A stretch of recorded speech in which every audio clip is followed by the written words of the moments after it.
Hello, we are done with our March no buy, low spend month, and I'd like to give you the results and a few tips to help you succeed on your own budget challenge. Can you make this work for you, and what will your results be? First, I would like to say I know that we are blessed and we are able to pay all of our fixed expenses on my husband's one income. That is a huge blessing. And second, I would like to say I know that we are so lucky that we're able to put money into savings every single month. However, we also have savings goals, and so we buckled down and tried to get even more into our savings account this month, and I think we did a really good job. First, let's tally up our fixed expenses that couldn't be changed, and if you want to skip this part, here's the timestamp to move forward.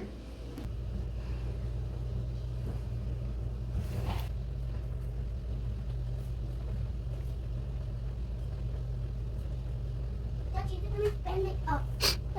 Bring it up. See?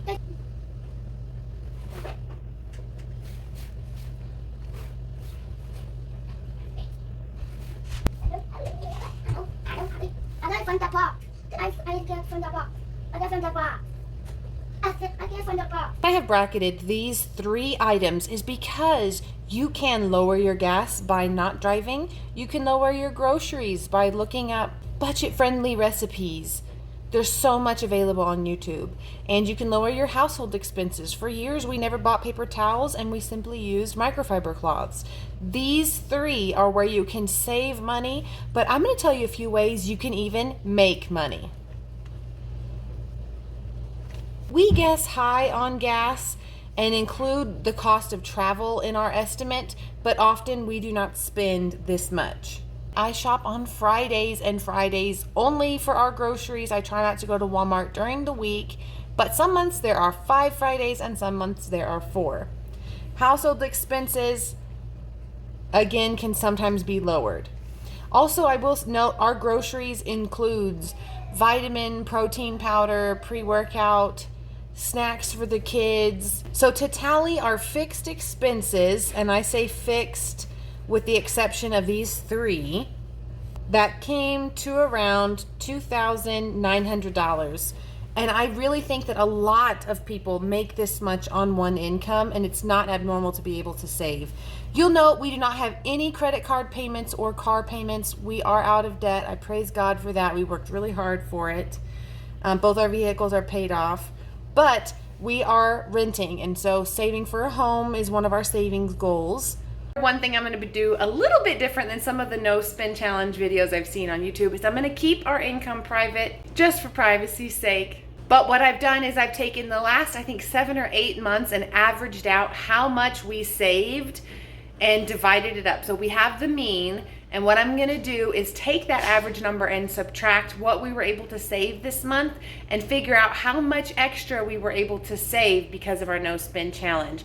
We did have unexpected expenses because we were sick, so we bought medicine, and we traveled. So this includes the money we spent for supplies that would make our trip easier and more enjoyable. I went through the bank account and I wrote down anything that was extra. This includes any treat we bought for our kids, maybe at the dollar store. Honestly, that's what most of this is. That's why some of it's low. But then we also bought, my husband bought something for the car, power steering fluid or something like that. And then we had a trip to Moab at the end of the month, so I bought sunglasses for our kids and myself, and also some prizes for them to open in the car ride if they did well. This is like sticker books. So let's tally this. These are all the small expenses that we could have cut out if we'd been completely strict. But having that little bit of wiggle room, we spent $28.19 for the month. We also told ourselves we could eat out twice. Ate out once when we were all sick and we were able to get dinner on the table. That was $37. And we ate out once on the way to Moab, which was also $30. So let's add that. Comes to a total of $97.19. Let's add that to our fixed expenses. We have a rough total on what we spent this month. There was also a little bit extra because we had, sorry, that's my 3-year-old son. We had some colds, and so I bought cold medicine.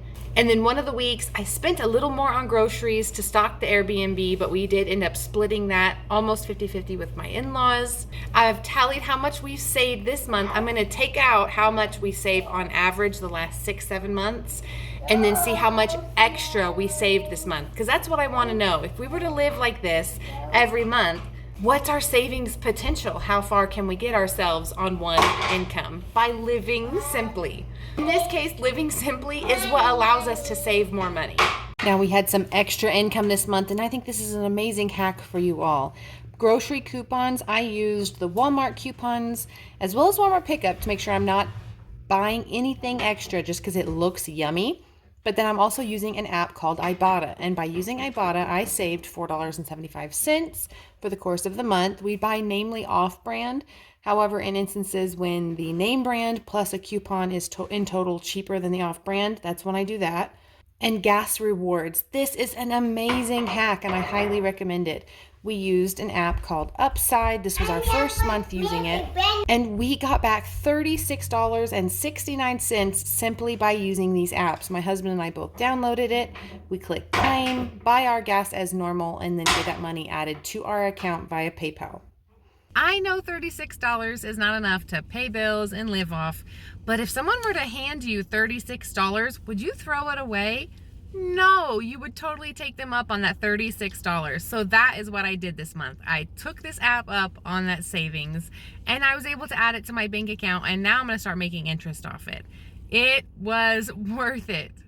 And story time on my car insurance. I noticed one month that it jumped up significantly. So I spent over an hour on the phone just trying to get through to someone. And when I finally did, he not only took out that extra cost that they'd increased it, but he also dropped it down another chunk and gave me a discount. I didn't even ask for it. He did it while I was on hold. So all that extra money we would have spent is now $300 extra over the course of the year in our savings account, and that discount is an extra $200 worth of savings. So in total, by spending 1 hour on the phone, I saved my family over $500. Yes, it was annoying. Yes, it gave me a headache, and I even missed the gym that day. However, I stand by the fact that it was worth it. It never hurts to just call and ask. Also, our credit card gets travel points. I always add these back to our account. We made $13 by redeeming the travel points. I do this every month. That's why it's in brackets. That wasn't extra for this month. And then interest on our high yield account, we made $60. This was amazing. I heard about unclaimed property online, so I typed in our information in states that we'd previously lived in, and we had $138.59 simply waiting for us. Most of this was a deposit I had made on utilities on an apartment before we had gotten married, and I had moved overseas when they tried to return my deposit. So because I missed it then, I was able to receive that now. Now from this point, the rest will say private. We had our total savings amount this month, how much extra we put straight into savings. I subtracted the average because I had tallied up how much we'd saved the last 7 or 8 months, divided that by how many months it was. So I have the mean average. I subtracted the average. Extra this month, we saved $1,120 simply by doing a no spend challenge. And you can see that we gave ourselves some grace whenever we got sick. This isn't extra we saved because of a raise or extra we saved because of a side gig. This is simply by choosing to live simply. It is so motivating and really helps us to analyze our spending and make sure that we are making good choices. Are you eating out every weekend? Could you cut back on that? Are you eating out at fancy restaurants and could you choose something simple? Are you buying to-go coffee? Or, in my case, Sonic drinks. Oh, that was the hardest thing for me to cut this month. I did not go to Sonic at all this month, and that was so hard for me. Also, we traveled for 6 days, and I did not get a single to-go coffee. I took instant coffee with me, and that is what I drank every single day. This one hack probably saved us $30 while traveling, if not more. There were times where it was hard to say no to that extra oxytocin, but I found some free things that we could do along the way. We went to the library once a week and always got fresh books for our kids that they felt like they were getting a treat. I included ice cream in our grocery order one week. Another week, Dairy Queen was celebrating an annual ice cream day, so we went for free ice cream. And another day, we went for free pancakes at IHOP. And I did tally up the tips here. On the way home from Moab, we did, of course, end up eating out again. However, that was in April, so that will be rolled forward onto a new month.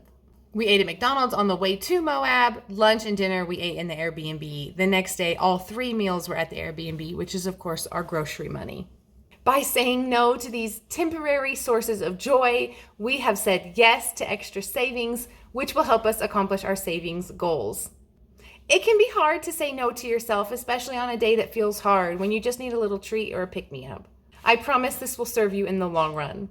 And don't think that we aren't eating healthy. I eat very healthy. I have some reels on what I eat in a day, and I tend to eat very high protein. And I think that by not buying processed foods, we're cutting down on our grocery budget.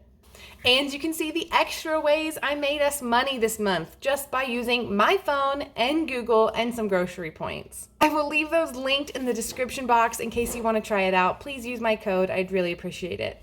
Before you leave, I have a goal of growing my channel. Would you please consider hitting subscribe and joining the family? I'd love to have you over here more often. You are welcome in my home anytime. Bye-bye.